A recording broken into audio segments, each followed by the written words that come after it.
Assalamualaikum teman-teman semua. Saya ingin berbagi pengalaman bagaimana dan kenapa paya yang kita tanam itu semakin hari semakin menguning, ya.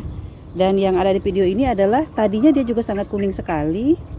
Ternyata musim hujan seperti ini, paya akar ujungnya itu suka terendam air. Nah, solusinya sekitar 2 minggu yang lalu, ini sangat subur sekali ya. Itu saya angkat lagi pakai cangkul. Diangkat, setelah itu dikasih tanah lagi dan dikasih beberapa daun kering. Akhirnya sekarang dia, coba teman-teman lihat, subur sekali kan. Nih, tuh tingginya lebih kurang baru 30 cm. Nih, pepaya California. Nah, yang ini agak kuning ya. Ini adalah pepaya yang kita tanam yang kita angkat 1 minggu yang lalu. Jadi dia masih stres. Ini di dalamnya, di lubangnya itu saya kasih bongkol pisang yang udah membusuk. Insya Allah nanti 2 minggu kemudian dia akan hijau seperti yang di sini. Nih, seperti ini, ya. Karena dia ujung akarnya terendam air, jadi dia kuning. Jadi kita angkat, di dalamnya itu saya kasih bongkol tebu yang sudah membusuk.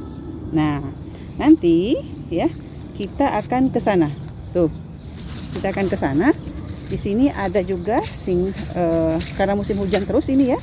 Awal Januari, dari Desember sampai awal Januari hujan. Nah, ini juga kuning.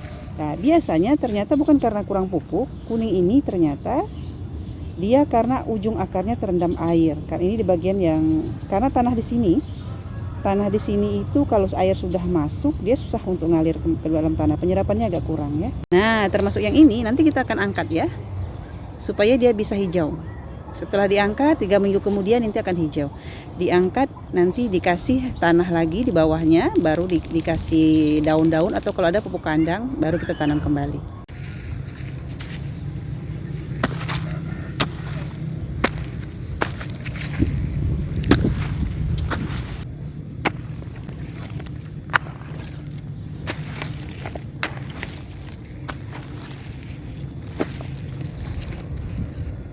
Nah, pada video kali ini kita akan diangkat ya. Ini tanaman yang tadinya sudah ditanam hampir 1 bulan, tapi ternyata sangat kuning ya. Nih, dia kelihatan kuning padahal sudah sering dipupuk.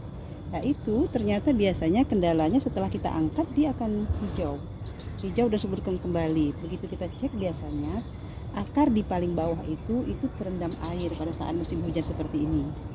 Oke, lagi kita angkat.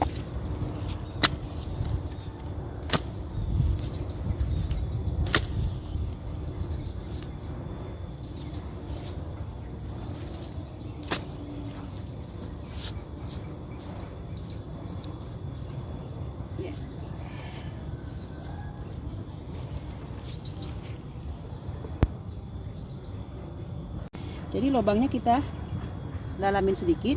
Habis itu kita kasih dengan tanah di sekitarnya. Setelah itu, kalau tidak ada pupuk kandang, kita kasih daun kering ya. Ini daun kering yang sudah kita lembabkan di parit, kita bedengan nih seperti ini. Tuh, dia cukup tinggi ya. Kenapa seperti ini? Karena tanah kita ini tidak bisa langsung menyerap air. Jadi begitu hujan, air akan lama mengambang sehingga membuat akar dari ujungnya itu terendam air. Seperti ini ya. Nih. Baru kita tutup lagi dengan tanah di sekitarnya. Nah, setelah diangkat tadi ya, kita kasih tanah di pinggir-pinggirnya, di tengah-tengah, di lubangnya. Habis itu kita kasih rumput kering yang sudah basah karena hujan semalam ya. Setelah itu baru kita tutup lagi dengan tanah-tanah di sekitarnya ya. Jadi dia lebih tinggi. Dia membuat bentuk bedengan bulat yang lebih tinggi. Nah, dengan cara itu apabila kita di sekitar rumah kita atau tanah di sekitar tempat kita itu tidak ada penyerapan air yang cukup bagus, karena ini tanahnya tanah lempung kali ya. Dia tidak menyerap air dengan cepat, jadi air itu akan lama mengambang sehingga tanaman bisa membusuk. Nah, dengan cara diangkat ulang seperti ini dalam waktu 3 minggu nanti dia sudah akan hijau lagi. Nah, ini contoh lain yang sudah kita angkat sebelumnya. Tadinya dia kecil dan kuning. Setelah kita angkat, tanahnya kita bikin gundukan yang lebih tinggi, airnya ada hijau dan gemuk seperti ini ya. Nih, itu tanahnya cukup tinggi ya. Dan memang di sini tanahnya tidak sesubur di tempat lain ya. Tapi kita tidak menggunakan pupuk kimia ya. Bahkan yang ini, nah ini benar-benar pakai POC nih. Anda bisa lihat ya, itu ubi rambatnya, ubi rambat ungu. Dan ini ubi kayu atau singkong nih. Anda bisa lihat nih. Kita sudah